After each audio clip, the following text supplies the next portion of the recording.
بسم الله الرحمن الرحيم اقرأ باسم ربك الذي خلق خلق الإنسان من علق اقرأ وربك الأكرم الذي علم بالقلم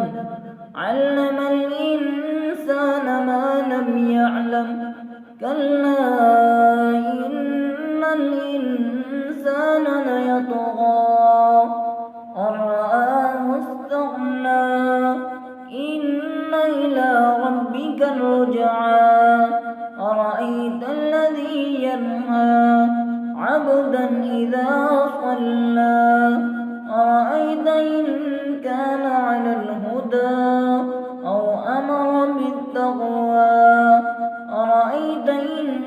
كذب وتولى ألم يعلم بأن الله يرى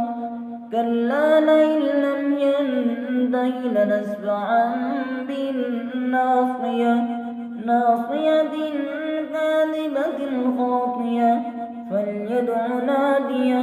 سندع الزبانية كلا لا تطعه واسجد واقترب